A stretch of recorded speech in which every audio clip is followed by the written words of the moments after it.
Yung trabaho mo sakay-sakay lang sa truck. Pag sinama ka ng amo mo, ayun. Oh. Sobrang lamig. Dito sa bahay, kukuha ng hydraulic oil. Sama-sama muna si Toto mo. Toto Pogi. Yung aming lugar. Kailangan takpan ang tainga para hindi lamigin. Ayan lang. Ganda ng barangay dito. Ayan yung barangay.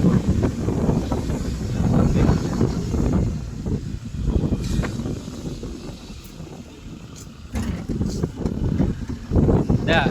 Ayun yung dagat. Sumasama lang. Kung saan punta siya mo. Pag niyaya, sakay. Yung bahay ng aming Sergeant Lim. Bahay niya.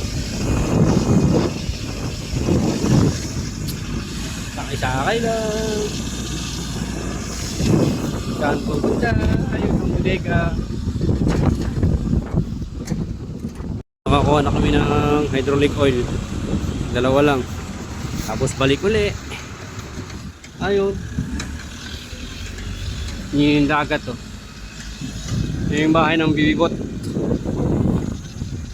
Yung dagat. Oh, yung pier.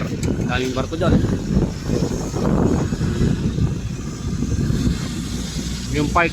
Ito yung, ito yung damo. Yung park.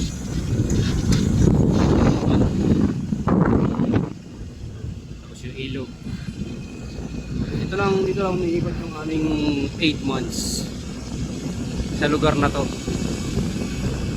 Minsan nakakalabas papuntang Wando, ng Mukpo. Pero talagang pag may okasyon lang o may importante pupuntahan lang. Pero pag wala, oras ng trabaho dito tayo. Halos araw-araw namin nakikita to. Yung aming trabaho. Yun na. Yung park.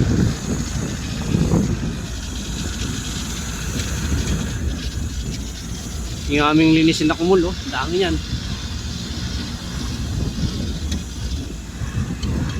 Yung aming linisin na kumul, dami yan.